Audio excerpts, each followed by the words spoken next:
سەرۆک ترامپ سێهەم وتاری ساڵانەی خۆی لە بەردەم کۆنگرێسدا پێشکەش بە گەلی ئەمریکای کرد.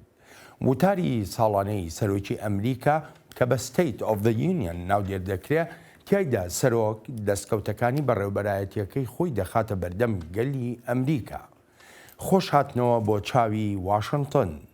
لە سێهەم وتاری ساڵانەیدا سەرۆک داناڵد ترامپ لەگەڵ دەرخستنی ئەرکە سەرەکیەکان بۆ بەجێگەیاندنیان لە ئایندەدا، بەڵام دەکرێت بگوترێ بە شێوەیەکی بەرچاو لە وتارەکەی ئەم ساڵیدا سەنگی خستە سەر دەستکەوتە ناوخۆییەکان بۆ گەلی ئەمریکا. One of the biggest promises I made to the American people was to replace the disastrous NAFTA trade. یەکێک لە پەیمانە گەورەکانی بە گەلی ئەمریکامدا جێگرەوەیەک بوو بۆ سەودا کارە ساتاویەکەی نافتا. لە ڕاستیشدا لەوانەیە ئەو بازرگانیە ناڕەوایە هۆکاری سەرەکی خۆکاندیدکردنم بوو بێت بۆ پۆستی سەرۆکایەتی. دوا بەدوای ئەو سەودایی نافتا لە 4 کەس یەک کەس کاری لەدەستدا. زۆرێک لە سیاسیەکان هاتون و چوون و پەیمانیاندا بۆ گۆڕانکاریان هەڵوەشاندنەوەی نافتا و هیچیش ڕووی نەدا. بە پێچەوانی ئەوانەی پێشمنەوە من پەیمانێکم جێبەجێ کرد و کاری خۆمان کرد. سەرۆک ترامپ تەواوی هۆکارەکانی بەرەو پێشچوونی ئابووری لە ئەمریکادا دەگەڕێنێتەوە بۆ ئەو سیاسەتە ئابووری و داراییەی بەڕێوەبەرایەتیەکەی گرتوونیەتە بەر، هەروەهاش ئەو سەودا و ڕێکەوتنانەی لەگەڵ وڵاتاندا مۆری کردوون. هەروەها پەیمانیشمدا بوو بە هاوڵاتیانمان کە سیاسەتی گومرگ دەسەپێنم بۆ بەرەنگاربوونەوەی ئەو دزیە زۆرەی چین لە کاری ئەمریکای دەکرد. ئەم استراتیژەتەمان کاری خۆی کرد. چەند ڕۆژێک لەمەوبەر ڕێکەوتنێکی نوێی پێشەنگمان لەگەڵ چیندا مۆر کرد کە کارگوزەرانی خۆمان دەپارێزێت و بە ملیار دۆلار دەخاتە سەر سامانی وڵات و بازاڕی نوێش دەکاتەوە بۆ کاڵاکانی لێرە لە ئەمریکا دروست دەکرێن. سەرۆکی ئەمریکا بە تەنزەوە باس لە سیاسەت و ڕێبازە ئابووریەکانی بەڕێوەبەرایەتیەکەی سەرۆک ئۆباما دەکات و جەخت دەکاتەوە لەوەی ئەو جۆرە سیاسەتانە زیانیان لە دەرفەتەکانی کارداوە لە ئەمریکادا. ڕێژەی بێکاری لە کەمترین ئازدایە لە ماوەی 50 ساڵی ڕابردوودا. بە شێوەیەکی بێوێنە ڕێژەی بێکاری لەم سەروەختەی بەڕێوەبەرایەتیەکەمدا زۆر کەمترە بە بەراورد لەگەڵ هەر بەڕێوەبەرایەتیەکی تری وڵاتەکەماندا. ئەگەر ئێمە ڕێبازی شکست خواردووی ئابووری بەڕێوەبەرایەتی پێشومان نەگۆڕیایە، ئەوە جیهان ئەم ئەزمونە سەرکەوتووەمانی نەدەبینی. وتارەکەی ئەم ساڵی سەرۆک ترامپ لە نێوەندی دابەشبوونێکی بەرچاوی دیموکرات و کۆماریەکاندایە. دیموکراتەکان کە ئۆپۆزیسیۆنن هاوڕای سەرۆک ترامپ نین لە زۆربەی هەرە زۆری ئەو سیاسەتانەی هەیەی و لە پاش وتارەکەی سەرۆکیش دەڵێن ترامپ نەیتوانی جیاوازی و ناکۆچیەکانیش کەم بکاتەوە. جا من بە شوێنیەکێکدا دەگەڕام ئەو وڵاتەمان پێکەوە بلکێنێتەوە بە یەک دەنگ قسەی بکردایە دەنگی هەموو ئەوانەی لە وڵاتەدا دەژین بە دەنگی هەموونەوەکان، بەڵام بێهیوا بووم چونکە ئەوە ئەو شتە نەبوو کە سەرۆک هەڵی بژارد، بەڵکو وتارێکی سنوورداری بۆ دابەشکردنی پێشکەش کرد، نەک وتارێک بۆ هەمووان. نووسەران و ڕۆژنامەوانانی چاودێری ئەم وتارە ساڵانەی سەرۆکی ئەمریکا بوون تا ئەندازەیەک هاوڕان دەشڵێن سەرۆک ترامپ بژارەی خستە بەردەم گەلی ئەمریکاوە بۆ ڕۆژی هەڵبژاردننی سەرۆکایەتی. بەبێ هیچ گومانێک لە یانکاری بە وتارکەیەوە دیار بوو، بەڵام ڕاهەندە گشتەکە ڕووی کرد بۆ خەڵک. زیاتر جەختکردنەوە بوو لەوەی خەڵک لە ڕووی ئابووریەوە هەست بە ئاسوودەیەک دەکەن ئەگەر لەگەڵ 4 ساڵ لەمەوبەردا بەراوردی بکەین. بەڵام لە بیریشمان نەچێت خەڵک چۆنیەتی بەڕێوەبردننی کار و ئەرچی ڕۆژانەی سەرۆک ترامپیان بەدڵ نییە. هەر بۆیە پێیان دەڵێت ئەگەر دەتانەوێت شتەکان وەک ئێستا بێت ئەوە خۆی بیان هێڵنەوە. لە دەستپێکی وتارەکەی کاتێک نانسی پیلۆسی سەرۆکی ئەنجومەنی نوێنەران دەستی درێژ کرد تا تەوقە لەگەڵ سەرۆکدا بکە، بەڵام ترامپ ئەو تەوقەیی نەکرد. دواتر هەرکە سەرۆک ترامپ لە وتارەکەی تەواو بوو، سەرۆکی ئەنجومەنی نوێنەرانی ئەمریکا تێکستی وتارەکەی لە بەردەمیدا بوو دڕاندی. چاوی واشنتۆن بۆ ئەم هەفتەیە میوانداری ئەتهەم چۆپان دەکات. ئەتهەم پارێزەرە و پسپۆڕی یاسای نێونەتەوەییە و هەروەها ئێستاش خوێندکاری دکتۆرایە و بابەتی دکتۆراکەیشی لەسەر پێکێنانی دەوڵەتی کوردیە بە پێی یاسا نێونەتەوەییەکان. ئەتەم زۆر سپاس دەکەم بۆ ئامادەبوونت. دەست بەجێ یەکەم پرسیاریشمەوە دەبێت جیاوازی لە نێوان State of the Union یا وتاری ساڵانەی سەرۆک لەم ساڵدا لەگەڵ ئەوی پاریدایە ئەوانی پێشتریدا چی بوون؟ First of all, thank you for having me to Voice of America Kurdish Services, Bale. In fact, سەرەتا سوپاس دەکەم بۆ بانگێشتەکەت بۆ بەشی کوردی لە دەنگی ئەمریکا. لە ڕاستیدا جیاوازیەکی ئەوتۆنیە لە وتارە ساڵانەکەی 2019 و 2020 سەرۆک ترامپدا لە ڕوانگەی ئەو سیاسەتی پاراستنەی ئەم بەڕێوەبەرایەتیە پشتیوانی دەکات لە هەردوو بواری سیاسەتی ناوخۆیی و دەرەوەییشیدا. بەڵام ئەگەر بەراوردێک بکەین لەسەر بنچینی ساڵی وتارەکەدا ئەوە دەبێت بڵێن لەم ساڵدا لەناو کۆنگرێسدا دادگاییکردنی سەرۆک ترامپ هەبوو بە مەبەستی لە کارلادانی. ئەمە بێ لەوەی ژینگە گەورەکەش کە باڵی کێشا بوو بەسەر هۆڵەکەدا دۆسەی هەڵبژاردننی سەرۆکایەتیە کە لە مانگی 11 ئەم ساڵدا دەکرێت. presidential elections to be taking place in November this year. سەرۆک ترامپ بە هیچ باسی مەسەلەی لە کارلادانەکەی نەکرد لە ئەو وتارە ساڵانەییدا. بەڕای تۆ بۆچی؟ Well, commentators say that there was a strategic reason. بەڵێ ئەوانەی تێبینی و سەرنجی خۆیان نووسیوە دەڵێن هۆکارێکی استراتیژی هەبووە، چونکە ئەگەر سەیری کاتەکە بکەین لە نێوان وتاری ساڵانەی سەرۆک و بڕیاری سینات بۆ دادگاییکردنی سەرۆک ترامپ تەنها 24 کاتژمێرە. سەرۆک ڕۆژی 4 مانگی 2 وتارەکەی پێشکەش کرد و ڕۆژی دواتر دەنگدانەکەی سینات کرا و سەرۆک بە بێتاواندانرا.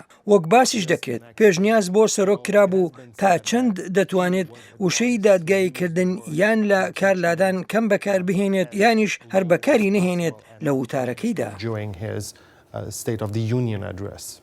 ئەو دەستکەوتانی سەرۆک ترامپ ئاماژەی پێکردن بە تایبەتی لە ڕوانگەی باری ئابووری ئەمریکاییەکانەوە لە ڕوانگەی ڕێژەی یاخود کەمی ڕێژەی بێکاریەوە پێدوانی ئەمانە دەستکەوتی گرنگ بن بۆ ئەمریکاییەکان؟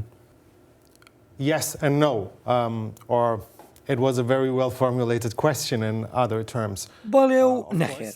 پرسیارەکەت زۆر بەباشی داڕشتووە. بەڵێ ئابووری ئەمریکا لە گەشەکردندایە لە وەتای سەرۆک ترامپ لە ئۆفیسە و ئەم وڵاتە بەڕێوە دەبات. بۆیە دەشلم نەخێر، چونکە وەک زۆرێک لە چاودێریش دەڵێن ئەم گەشەکردنە ئابووریە دەگەڕێتەوە بۆ بەڕێوەبەرایەتەکەی پێشتریش لە ڕووی دانان و داڕشتنی یاسا و ڕێنمایەکانەوە. بێگومان دەرزانین کە کاری حکومەتی بە کاو خۆیە و ماوەی دەوێت تا خەڵک کاریگەریەکانی دەبینن و بەرجەستەش دەبن و گۆڕانکاریەکان دەردەکەون. لەلایەنکی تریشەوە هەمیشە سەرۆک ترامپ کەسێک بووە ناتوانرێت پێشبینی بکرێت لەوەی چ تێبینیەک دەنووسێت یان چ لێدوانێک دەدات لەسەر ڕێبازەکانی. جا لە وتارە ساڵانەکەیدا ئەم جارە وەها نەبوو، چونکە چاودێر و شیکەرەوە وەهایان چاوەڕوان دەکرد سەنگی سەرۆک ترامپ لە وتارەکەیدا باسکردنی گەشەی ئابووریەکان بێت. He will cover during this State of the Union speech would be the American economy.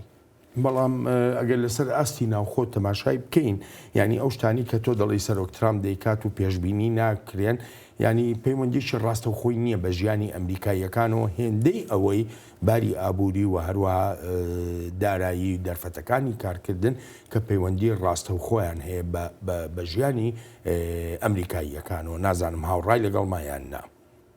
You are basically touching a very important point, that is that American politics is quite economic incentive driven.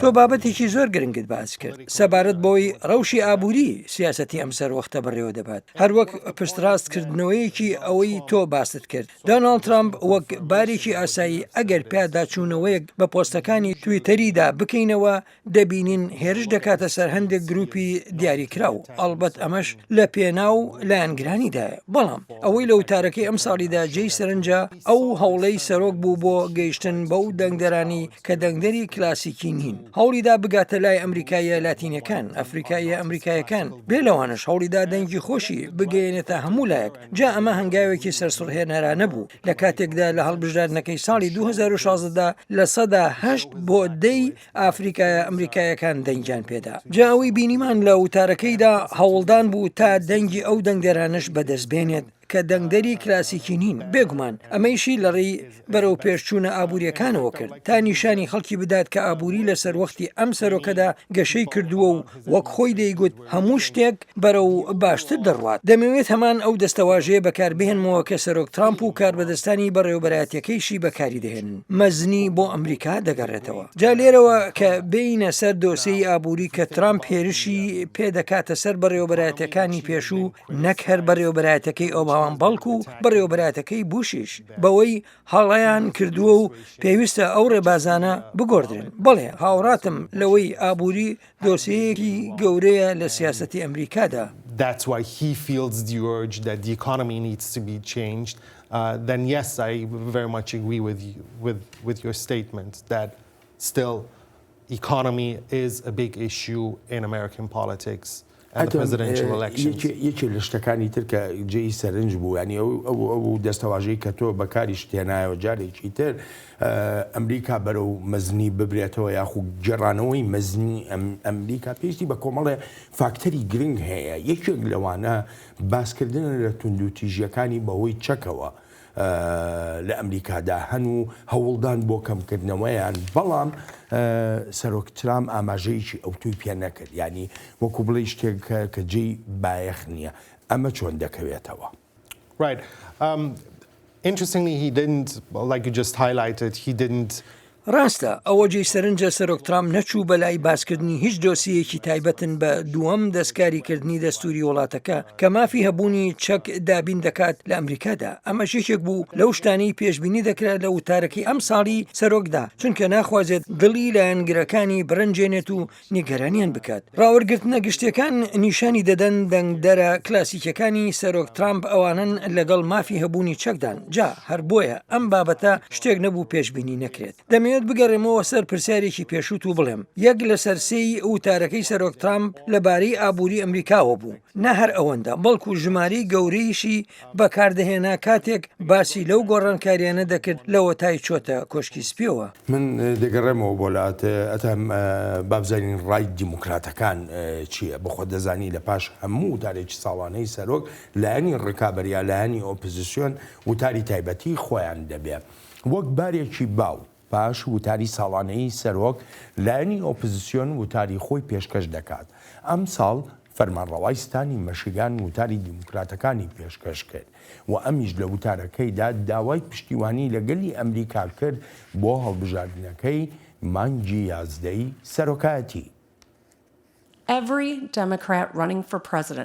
هەموو دیموکراتەکانی دەخوازن ببنە کاندید بۆ سەرۆکایەتی ئەمریکا بەرنامەیان هەیە بۆ فراوانکردنی خزمەتگوزاری تەندروستی بۆ هەموو ئەمریکیەکان هەمویان پشتیوانیان لەو پلانە کردووە بۆ دەستڕاگەیشتن بە خزمەتگوزاری تەندروستی دەشێت هەر یەکەیان میکانیزمێکی جیاوازی هەبێت بەڵام ئامانجەکە یەک شتە سەرۆک ترامپ بەداخەوە پلانێکی تەواو جیاوازی هەیە داوا لە دادگاکان دەکات تا ئەو پارێزراویانەی بۆ ژیان دانراون نەیان هێڵێت زۆر بە سادەیی دیموکراتەکان هەوڵ دەدەن خزمەتگوزاری تەندروستی باشتر بکەن کۆماریەکانیش لە واشنتۆن هەوڵی لابردنی ئەو خزمەتگوزاریە دەدەن. ئەگەرچی سەرۆک ترامپ لە وتارە ساڵانەکەیدا هیچ باسێکی لەو هەوڵە نەکرد کە بۆ لادانی درا لە کارەکەی بەڵام دیموکراتەکان لە وتارەکەی خۆیاندا بەکاریان هێنا و داوایەکیشیان ئاڕاستەی گەلی ئەمریکا کرد. پرۆسەی لە کارلادانەکەی ترامپمان بینی لە واشنتن هەندێک شت هەن بۆمان گرنگن و مەرجنیە لایەنە سیاسیەکانمان داوای بکات ڕاستی گرنگە فاکت گرنگە هەروەها نابێت هیچ کەسێک لە سەر و یاساوە بێت شتەکە هەرەوەندە نییە کە سیناریۆکان دەیڵێن لەبیرتان بێت و گوێ لە خەڵک بگرن و سەیری ئەوەش بکەن کە چی دەکرێت ئێستا کاتی بڕیارە نەوەکانی ئەمریکا پشتیان بە ئێمە بەستووە و بابێ هیوایان نەکەین. دیموکراتەکان باسیش لە تەوقە نەکردنەکەی ترامپیان کرد لەگەڵ پیلۆسیدا و کاردانەوەی تون ئامێزیشیان هەبوو تا ئەو شوێنەی دەڵێن بۆچی خانم پیلۆسی گوێ لە وتاری سەرۆک ترامپ بگرێت. پێم وایە پیلۆسی سەرۆکی ئەنجومەنی نوێنەران هەموو ڕۆژێک کە لە خەو هەڵدەستێت لە پێناوگەلی ئەمریکادا کار دەکات بیلەوە دەکاتەوە دەتوانێت چی بکات بە چه استراتیژێتێکەوە ئێمە بتوانین ئەمیان ئەو بەرنووسە پەسەند بکەین کە دەبێتە یارمەتیەک بۆ بە ملیۆنان خەڵق جا بە دڵنیاییەوە ئەوە زۆر قورسە تا پیلۆسی گوێ لە وتارێک بگرێت کە دەنی خەڵقی تیادا نەبێت و پڕبێت لە درۆ بەلای کۆماریەکانەوە زۆر ئاسایی بوو کە سەرۆک ترامپ هیچ باسێکی لە هەوڵی دیموکراتەکان نەکرد بۆ لە کارلادانی وەک دەڵێن خەڵک سەیری ئیش و بەجێگەیاندنی پەیمانەکان دەکا نەک ئەو هەوڵەی دیموکراتەکان.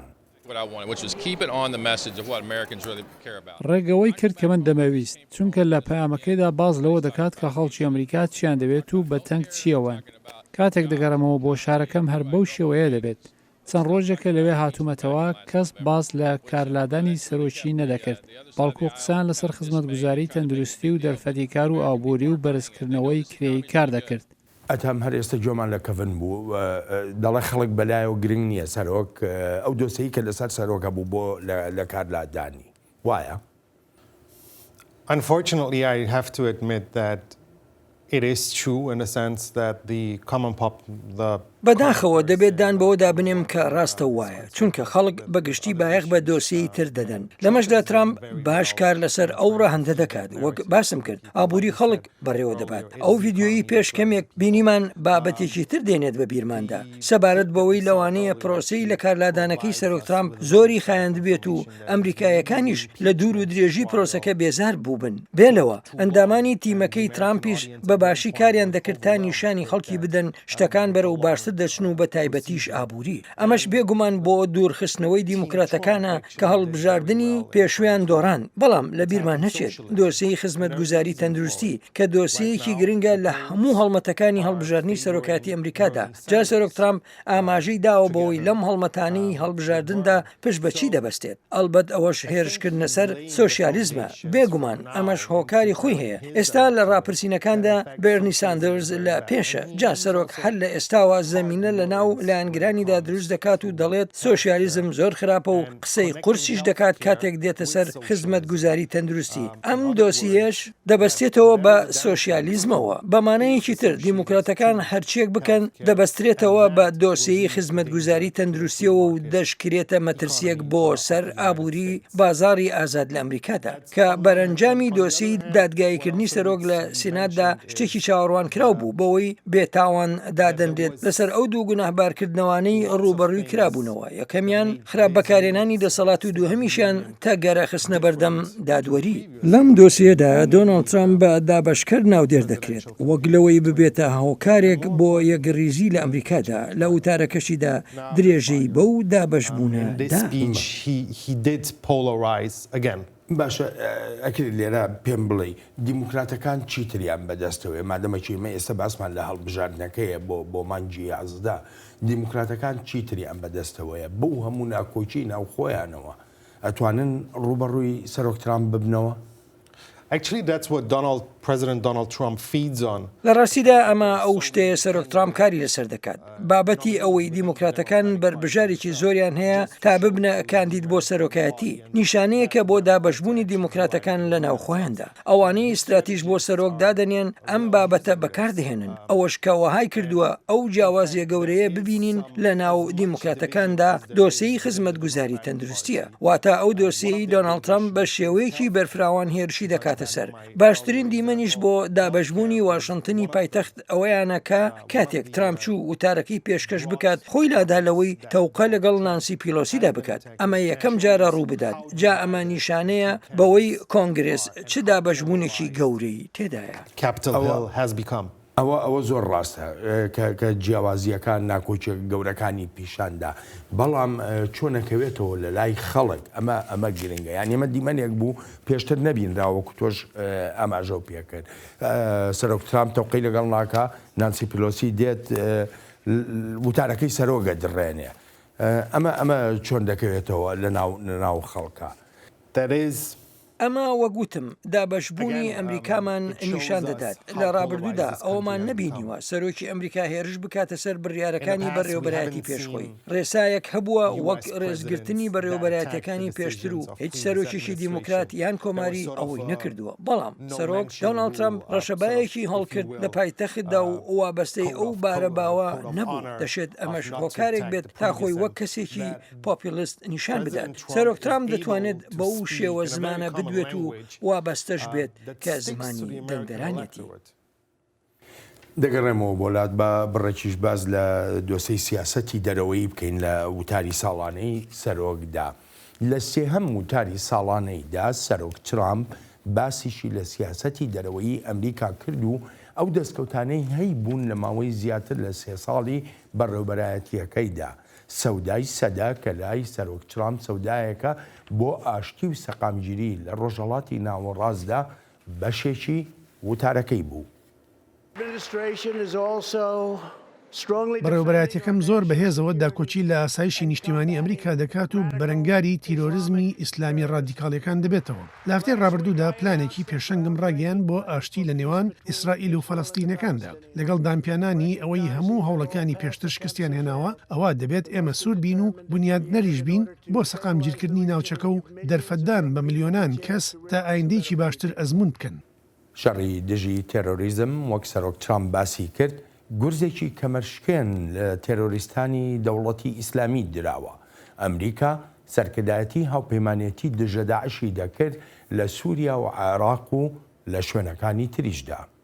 3 ساڵ لەمەوبەر درڕندەکانی داعش زیاتر لە 20,000 میل دووجایان داگیر کردبوو لە عێراق و سووریادا. ئێستا ناوچەکانی دەوڵەتی خلافەتی داعش بە ڕێژەی لە 100 وێران کراون و هەروەها دامەزرێنەر و ڕێبەری داعش ئەو خوێن مژەی بە ئەلبەغدادی ناسرابوو کوژراوە.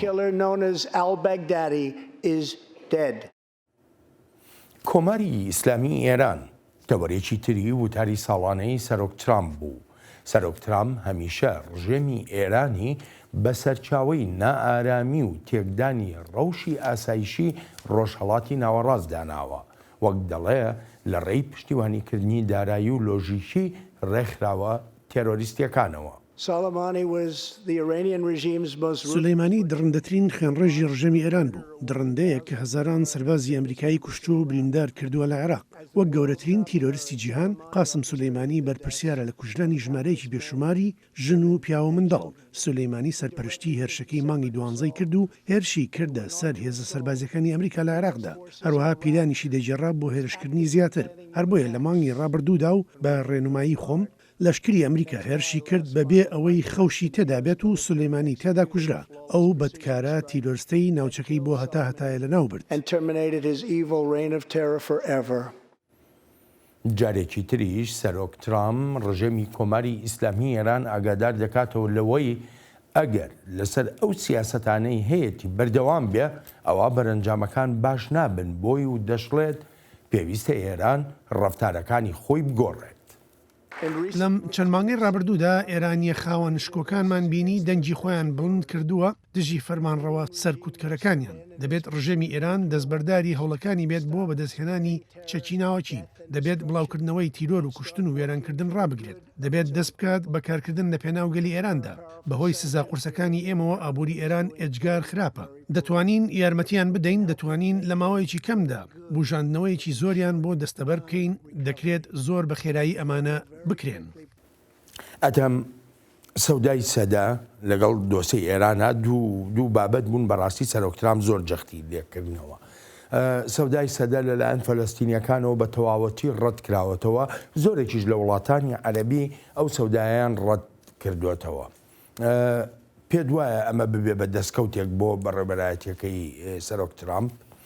Balen, you have touched a very, very important point. We're talking about foreign policy here. بەڵێن ئەمە بابەتێکی زۆر گرنگە و قسەمان لەسەر سیاسەتی دەرەوەیە. دۆناڵد ترامپ لە وتارەکەیدا باسی لە چین کرد. بەڵام لەمەیاندا جەختکردنەوەکە لە سیاسەتە ئابوووریەکانی خۆی بوو. کەمێک باسی لە مەکسیکۆ کرد. بەڵام لە پەیوەندی بە ڕێکەوتنی نافتاوە کە ئێستا نافتا نەماوە چونکە ڕێکەوتنێکی تری لەگەڵ کەنەدا و مەکسیکۆدا کردووە بۆ ڕێخستنەوەی بازار لە ئەمریکای باکووردا. تەنانەت دۆسەی نێوان مەکسیکۆ و ئەمریکا مەرج نییە وەک سیاسەتی دەرەوەی سیر بکرێت. بەڵکو زیاتر ڕنگدانەوەی سیاسەتی ناوخۆیی بوو لەسەر دروستکردنی دیوارەکە و ئەوەی جەختی لێ دەکردەوە کە بە درێژایی 500 کیلۆمەتر ئەو دیوارە دروست بکرێت. هێشتا نەزانراوە چەندێکی ئەو دیوارە دروست کراوە. گەورەترین دۆسێ لە وتارەکەی سەرۆکدا ڕۆژهەڵاتی ناوەڕاست بوو. لە مەشیاندا خەیرانی ئیسرائیلی فەڵەستینیەکانە ئەوەی پێی دەڵێت سەودای سەدا. بەداخەوە سەرۆک هەرچەندێک بخوازێت کە ئەوە بە سەودای سەدە ناودێر بکات، بەڵام هەمومان دەزانین نەک هەر هەموو لایەنە فەڵەستینەکان ڕەتیان کردوتەوە، بەڵکو هاوپەیمانەکانی ئەمریکاش ڕەتکردنەوەیان هەیە بۆ ئەو سەودایە و پێویستیشە ئەمە زەنگێکی ئاگادارکردنەوە بێت بۆ واشنتۆن. جا ئەوەی بە سەودای سەدە ناودێری دەکات زیاتر بەلای ئیسرائیلدا دایشکاندووە و ڕێگەی داوەتێت تا ناوچەی زیاتر لە کەناری ڕۆژ ئاواداگیر بکات. یەکێتی ئەوروپاش بە شێوەیەکی تند ئەو سەوداییان ڕەت کردوتەوە. بە پێی راپۆرتێکی رادیۆی NPR تەنانەت لە ناو کاربەدەستانی بەڕێوەبەرایەتەکەی سەرۆک ترامپیشدا ڕەتکردنەوەی ئەو سەودای سەدەیە هەیە. بابەتەکەی تری باڵی کێشا بوو بەسەر وتارەکەدا ئێران بوو. زۆر جار ڕێبازەکانی سەرۆک ترامپ و بە تایبەتیش لە سیاسەتی دەرەوەییدا پێشبینی ناکرێت، بەڵام پێشبینی کراو بوو باس لە کوژرانەکەی قاسم سولەیمانی بکات. لێرەدا هەرچەندە پشتیوانی هەردوو لایەن هەبوو بۆ ئەو هێرشە، بەڵام ناکرێت بڵێین لە سەداسەد پشتیوانی کراوە، چونکە هەندێک لە ئەندامانی کۆنگرس بە گومانەوە باسییان لەوە دەکرد کە قاسم سولەیمانی هەڕەشەیەکی هەنووکەی و دەستبەجێیی بێت. جا ئەو دەستەواژەیە لێرەدا بابەتە سەرێکیەکەیە لە کاتێکدا بەڕێوەبەراتی جەختی دەکردەوە لەوەی بەڵێ هەڕەشە و مەترسیەک هەیە و سەرچاوەکەی قاسم سولەیمانیە. That there was an imminent attack coming from the hands of بەڵام ڕووداوەکانی کە لە بەغدا ڕوویاندا بۆ نمونە ئەو خۆپشاندان و هێرشکردنەی کرایە سەر باڵێزخانەی ئەمریکا، مەسەلەی موشەگرتنە بنکەکانی ئەمریکا لە ناو عێراقدا پێشەوانەی ئێران، ئەمە ئەگەر هەڕەشە و مەترسی دەستبەجێیی نەبوو بن ئەی چییە؟ Arguably, the attacks on the embassy came after.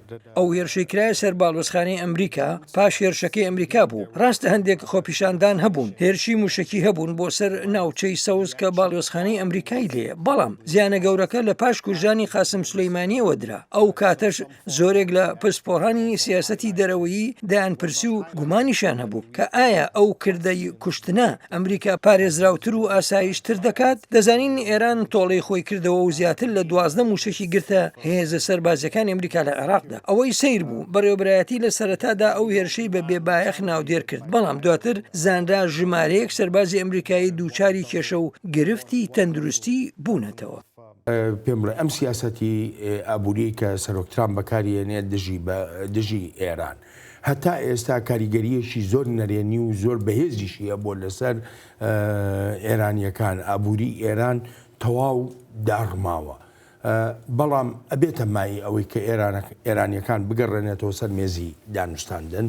As far as I am concerned, I don't think we are close to an era where Iran and the US will be sitting anytime soon. هەندێک ئەوەی من ئاگادار بووم هێشتا نزیکیش نەبووینەتەوە لەوەی بڵێن ئەمریکا و ئێران لە ئایندەیەکی نزیکدا پێکەوە لەسەر مێزی دانوستاندن دادەنیشتن. سەرۆک ترامپ لە وتارەکەیدا دەنگی خۆی گەیاندە گەلی ئێران نەک ڕژێمی ئاخوندەکان. هەر بۆیەشە پێم وانە لە ئایندەیەکی نزیکدا ئەمریکا و ئێران لەسەر ئەو مێزەدا بنیشن تا ڕێکەوتنێکی نوێمۆر بکەن، هاوشێوەی ئەوەی لەگەڵ بەڕێوەبەرایەتی پێشوداکرا. لە ڕاستیشدا ئەو هێرشەی بە فڕۆکەی بێفڕۆکەوان کرایە سەر ئەو ژەنەراڵە ئێرانیەی بەرپرسیاری سیاسەتی دەرەوەی وڵاتەکەی خۆی بوو لە ناوچەکەدا و هەروەهاش کەسێکی کاریگەریش بوو لە سیاسەتی ئێرانیدا. پێم وایە پەیامێکی سەرۆک ترامپ بوو دەیویست بیگەێنێتە ئێران سەبارەت بۆی بەم زوانە دانوستاندن بکرێت، هیچ شیانێکی نییە.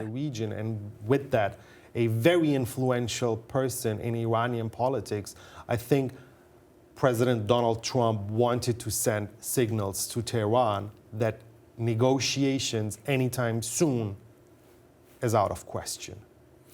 دەگەڕێمەوە بۆلات بە بڕێبگەڕێنەوە بۆ ناو ئەمریکا لە پاش وتارەکەی و بە پێی ڕاوەرگرتنە گشتیەکانی کراون ڕێژەی پەسەندکردنی سەرۆک ترامپ بەرز بۆتەوە بە شێوەیەک کە باس لە ئەگەری سەر لە نوێ هەڵبژاردنەوەی دەکرێت.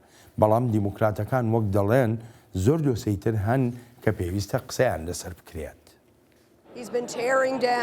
ئەو پەیوەندیەکانمانی لەگەڵ کەمایەتیەکاندا وێران کردووە. ڕێوشوێنەکانی تایبەتن بە پاراستنی کەشوهەوا نەیهێشتون. سیستەمی پەروەردەیی داڕمادووە و کەچی باسیش لە خوێندنگایەکی سەرنەکەوتوی حکوومەت دەکات. ئەو بەرپرسیارەتی حکوومەتە مناڵەکانمان پەروەردە بکات. ئەو بەردەوام و بەردەوام دەستبەرداری بەرپرسیارەتەکانی حکوومەت بووە. ئەمانە زۆر قورسن. لە کاتی پێشکەشکردنی وتارەکەیدا لە کۆنگرێس تەواوی کۆماریەکان هەڵدەستانە سەر پێ و ترامپیان چەپڵەباران دەکرد. لە کاتێکدا دیموکراتەکان تەنها لەو کاتانەدا چەپڵیان بۆ سەرۆک لێدەدا کە باسی دۆسەیەکی بکردایە لە پەیوەندی بە بەرژەوەندی گشتی ئەمریکاوە. ئەوە بەشێکە لە یاریەکە لە وتاری ساڵانەیدا هەمیشە هەر ئاواها بووە. لەوانەیە لە وتارەکەی ئەم ساڵدا زیاتر دیار بوو بێت، بەڵام ئیتر ئەوە بەشێکە لە یاریەکە و هەراواهاش دەمێنێتەوە. بەڵام ئایا ئێمە چاوەڕوانی ئەوە بووین کە هەستنە سەر پێ و چەپڵەیەکی گەورەی بۆ لێبدەن؟ بێگومان نا. ئایا چاوەڕوان بووین چەپڵە بۆ سەربازەکانمان لێبدەن بەڵێ و کردیشیان؟ هەر چۆنێک بێ لەم کاتەدا کە هەروە دێ و نزیک دەبینەوە لە هەڵبژاردنەکەی مانگی یازدەی سەرۆکایەتی، هەردوو لایەنی کۆماری و دیموکراتەکان دەخوازن لە ڕێی پەیامەکانیانەوە دەنگی زیاتر لە دەوری خۆیان کۆبکەنەوە. گەورەترین شتێکی بینیمان هەوڵی سەرۆک بوو تا دۆسەی مەزنکردنەوەی ئەمریکای بە باشە بۆ بنووسرێت. باسی لە پەیمانەکانی هەڵمەتەکانی هەڵبژاردننی 2016 دەکرد هاوکاتی خۆڵبژاردنەوەی لەم ساڵدا. لە ڕاستیدا شتەکان زۆر لەوە ئاڵۆسترن وەک لەوەی سەرۆک خستیە ڕوو. بەگشتیش لەسەر هەموو ئەو دۆسیانەی باسی دەکردن، بەڵام پەیامی جێبەجێکردنی پەیمانەکانی لەسەر هەموو شتێکەوە بوو تا قەناعەت بە گەلی ئەمریکا بکاتەوە تا بۆ تێرمێکی تر دەنجی پێ بدەنەوە. هەروەک پێشتر باسمان کرد زۆرێک لە چاودێر لەو بڕوایەدان ئەمریکای سەروەختی بەڕێوەبەرایەتیەکەی ترامپ ئەمریکایەکی تەواودا بەش بووە لە ڕووی سیاسیەوە. لە تەوقەکردنەوەکە لەگەڵ سەرۆکی ئەنجومەی نوێنەراندا کە هەر لە سەرەتادا بوو تا ئەوەی پێلۆسی تێکستی وتارەکەی دڕان. هەندێک دروشم و هات و هاوار هەبوون بە درێژای وتارەکەی سەرۆک. جێرمە و کێشەش دروست بووە لەو کاتەوە و ئەمەش ڕنگدانەوەی سیاسەتە لە وڵاتەکەماندا. ئەتەم لە پاش وتارە ساڵانەیەکەی بەپێ ئەو ڕاوەرگرتنە گشتیانی کە کراون لێرە لە ئەمریکادا ئاستی پەسەندکردنی کارەکانی سەرۆک ترامپ بەرز بوونەتەوە. ئەمە هیچ دەگەیەنێ بۆ هەڵبژاردن؟ I think it means a lot. It should show the Democratic Party that پێم وایە ئەوە مانایەکی زۆری هەیە، چونکە نیشانی دەدات کە هەوڵەکان بۆ لادانی سەرۆک ترامپ بەو شێوەیە سەرکەوتو نەبوون کە دەیانویست. جا پێویستە دیموکراتەکان ئەو جۆرە سیاسەتیان هەبێت کە قەناعەتێکی زیاتر بە ئەمریکایەکان بکەن لە ڕێی بەرنامەی پاراستنەوە لە ڕوانگەی ئەوەی کە ئەمریکا زلهێزی جیهانە. سەرۆک ترامپ بە پێچەوانی سەرۆکەکانی ترەوە ئەو سیاسەتی پاراستنەی هەیە نەک بە جیهان بوون. ئەلبەت ئەمەش بۆ شایەک دروست دەکات لە سۆنگەی کۆنتڕۆڵکردنەوە. ڕاستە هەندێک کەس هەن لەگەڵ ئەو جۆرە سیاسەتەدا بەڵام ئەوەش هەیە کە دەشێت بەرژەوەندیەکانی ئەمریکاش بخاتە مەترسیەوە. یەکی لە پرسیارەکانی ترم ئەوەیە تو خۆ دەسە پێش تۆزێ ئاماژە بەوە کرد کە سەرۆک ترامپ لە قسەکردنی ئەو زمانە بەکاردێنێ کە ئەمریکاییەکان لی تێدەگەن و ئەزانێت چۆن ئەو زمانە بەکاربێنێ. دیموکراتەکان ئەو زمانە دەزانن یاننا؟ So far, probably the Democrats haven't convinced the American audience. تا ئێستا پێ ناچێت دیموکراتەکان توانی بێتیان بەو زمانە ئەو قەناعەتیان لای ئەمریکایەکان دروست کرد بێت. هەر بۆیەشە دەبینیت ئێستا بەرنی ساندرز لە پێشە. بەڕاستی ئەوەش جێی سەرنجە ئەگەر بێت و ساندرز ببێتە سەرۆکی ئەمریکا ئەوە دەبێتە بە تەمەنترین سەرۆک یان کاندید بۆ سەرۆکایەتی ئەگەر لای دیموکراتەکانەوە دەستنیشان بکرێت. جا ساندرز ئەو ڕەشەبایی دروست کردووە کە دەتوانم بڵێم دیموکراتەکان پێویستیانە. هەر وەک وتم هێشتا دیموکراتەکان لەو هەوڵایاندا سەرکەوتوو نەبوون و هەر بۆیەشە دەبینین ئەنجامەکانی ڕاپرسیەکان تا ئێستا لە بەرژەوەندی سەرۆک دۆناڵد ترامپ are in favor of President Donald Trump. ئەدەم ئەلبەتە زۆر لە سیاسەکانی ئەمریکا تا ئێستا لەم بەرنامەیەدا پیشانماندان و قسەی خۆیانیان کرد با بزانین خەڵکەڵێن چی. جا گرنگە ڕای خەڵکیش بزانین لەسەر وتاری ساڵانەی سەرۆک ترامپ. هەر دەست بەجێ پاش وتارەکە باس هەر باسی تەوقەکردنەکەی ترامپ بوو لەگەڵ پیلۆسیدا و هەروەهاش دڕاندنی تێکستی وتارەکەی سەرۆک ترامپ لەلایەن سەرۆکی ئەنجومەنی نوێنەرانی ئەمریکاوە. جا لە سەرەتادا سەرۆک تا ئەندازەیە کارێکی ناشرینی کرد بەرامبەر نانسی پلوسی لە سەرەتادا وەهام بینی، بەڵام لە کۆتایی وتارەکەدا پلوسی بەدڕاندنی تێکستی وتارەکەی وەڵامی دایەوە. هەروەها پێم وایە وتارەکە بۆ هەڵمەتی هەڵبژاردنەکان بوو، نەک ئەوەی وتارێک بێت سەبارەت بەوەی لە چ ڕەوشێک داین لە ئەمریکا.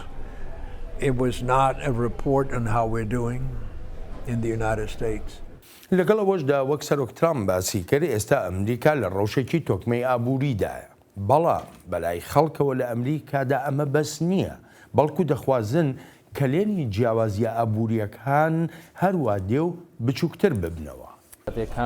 باسی لە گەشەکردن و بەهێزبوونی ئابووری کرد، بەڵام هێشتا ژمارەیەکی زۆری خەڵک هەن بێماڵ و حاڵن، یان خەڵک هەن لەم سەری مانگ بۆ ئەو سەری مانگ چاوەڕانی موچەیە. جاوەی لا واڵ ستریت ڕوودەدات و ئەوەیش لێرە لەسەر ئەم شەقامە ڕوودەدات دووشتی جیاوازن. بەلای هەندێکیش لە هەوڵاتیانی ئەمریکاوە گرنگ نەبووە گوێ لە وتاری ساڵانەی سەرۆک ترامپ بگرن. ئەڵبەت هۆکارەکانیش دەخەنە ڕوو بە ڕاشکاویش باسی دەکەن. من وتاری ساڵانەی سەرۆکم نەبینی، دەمزانی ئەو وتار دەدات، بەڵام هەر بە مەبەست سەیرم نەکرد و گوێم لێ نەگرت، چونکە هەر جارێک گوێ لە وتارەکانی دەگرم شتێکی ئەو توی تێدا نییە. پێدەچێت ئەم سەرۆکەی ئێستامان یەکێک بێت لەو سەرۆکانەی شایستەی سەرۆکایەتی نەبوو بێت. من لە تەمەنی خۆمدا هیچ سەرۆکێکی وەک ئەوم نەبینیوە کە شایستەی ئەو پۆستە نەبێت. پێشم وایە ئەو هەرگیز ڕاستی نەوت و ڕووداوەکانی ئێستاش بەو شێوەیە باز دەکات کە خۆی دەیەوێت. ئەم سەرۆکە ئێستامان پشت بە فاکت نابەستێت، بەردەوام درۆ دەکات، لەبەرەوە پێویستم نییە چیتر بیبیت. ئەتەم ئەو پەیامانەی خەڵک چیمان پێ دەڵێن؟ Balen, this is a very good question because as much as we talked in the past few minutes, بەڵێن ئەمە پرسیارێکی زۆر باشە، چونکە چەندێک قسەمان لەسەر کرد و چەندێکیش قسەمان لەسەر ئەوە کرد کە سەرۆک ترامپ بە زمانی خەڵک دەدوێت. ئەو ڤیددیوانی ئێستا بینیمانن پێمان دەڵێن هەرچەندە سەرۆک بە زمانی خەڵک قسە دەکات، بەڵام ئایا خەڵک چ جۆرە لێکدانەوەیکی بۆ دەکەن؟ ئەو ڤیددیوانە پێمان دەڵێن کە ئەو زمانی سەرۆک نەگەیشتۆتە لای هەموو کەسێک و دیموکراتەکانیش ئەمە وەک ڕاستیەک بەکاردەهێنن لە ڕێدا بەرەو هەڵبژاردن. دیموکراتەکان هەر لە پاش تەواو بوونی وتارەکەی سەرۆک گوتیان بەڵێ باری ئابووری باش بووە، بەڵام سوودەکانی بۆ کارگوزارانی ئەمریکا نەبووە، بەڵکو بۆ کۆمپانیەکان بووە. کەمکردنەوەی ڕێژەی باج بۆ خەڵک نەبوو، بەڵکو بۆ سوودی کۆمپانیەکان بووە. ئەمانە ئەو بابەتانن کە دیموکراتەکان لە هەڵمەتەکانی هەڵبژاردندا بەکاری دەهێنن. شتێکی تریش کە بەکاری دەهێننەوەیە سەرۆک ترامپ دەڵێت هێزەکانی ئەمریکا لە ئەفغانستان و لە عێراق و لە سووریا و ڕۆژهەڵاتی ناوەڕاستەوە دەگەڕێنێتەوە بۆ ناوڵات لە کاتێکدا تا ئێستا 90,000 سەربازی ئەمریکایی لە ڕۆژهەڵاتی ناوەڕاستن. ئەمەش بەشێکە لە ئەو پێشبینی نەکردنەی باسمان کرد سەبارەت بە دۆناڵد ترامپ کە شتێک دەڵێت بەڵام شتێکی تر دەکات. he says this but does something else. لەگەڵ هەموو ئەمانەی کە باست کردن، لەگەڵ هەموو ئەوانەی کە لەم بەرنامەیەشدا گوێمان لێبوون، مانگی 11 هەڵبژاردنە دەبێتە سەنگی مەحەک. ئەمێ ڕای تۆ بزانم چی پێشبینی دەکەی؟ سەرۆک ترامپ گەڕێکی تری سەرۆکایەتی وەردەگرێتەوە یان دیموکراتەکان دەتوانن سەرکەوتن بەدەست بێنن؟ Well, I wish I had the magic ball to look into it. خۆزگا تۆپە کریستاڵیەکەم هەبوایە و سەیرم بکردایە. سیاست لە ئەمریکادا زۆشتی لە ناکاوی تێدایە. لەوانەیە لە ئێستادا نەتوانین بڵین ڕێک و ڕەوان ئەم یان ئەو هەڵبژاردن دەباتەوە. هەرچەندە ئێستا ئەستێرەی دۆناڵد ترامپ دەدرەوشێتەوە لەو ڕوانگەیەوەی تازە بە تازە لە هەوڵێک بۆ لە کارلادانی سەرکەوتوانە هاتۆتە دەرێ. لە ڕاپرسەکانی پاژوتاری ساڵانەی سەرۆک کراون ڕێژەکە بۆ سەرۆک ترامپ بەرز بۆتەوە، بەڵام دینامیکیەتێکی زۆر لە سیاسەتی ئەمریکادا هەیە. هەر چۆنێک بێت دەتوانم بڵێم ئەگەر ترامپ خۆی دوور بخاتەوە لەو سیاسەتانی دابەشبوونی زیاتری بەدوادا دێت، ئەوە دەرفەتی زیاتری دەبێت بۆ سەرکەوتن. ئەڵبەت ئەمە بەپێی ئەو ڕەوشەی ئێستا هەیە. Trajectory. ئەتەم زۆر سپاس دەکەم. Thank you very much. زۆر سپاس دەکەم. جا عزیزانم تا بەرنمەیەکی تری چاوی واشنتۆن ڕێز و خۆشەویستی ستافی بەرنامە وەهی خۆیشم بەڵێن ساڵح پەسەند بفەرمونون و هەر لە خۆشیات جێتان بێڵین و شەوتان شاد.